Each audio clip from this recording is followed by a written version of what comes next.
For the repair of the ABB pneumatic positioner, the following procedures were necessary: replacement of various electronic components and general cleanup of the unit.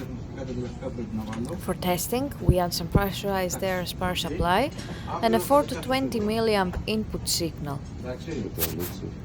By manipulating the input signal, we see that the positioner reacts accordingly by moving the actuator according to the input signal.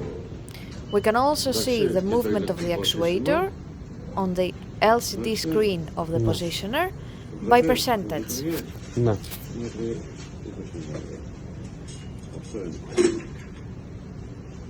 It is now clear that the pneumatic positioner was working. It is now clear that the pneumatic positioner is working successfully and is ready to be delivered to the customer.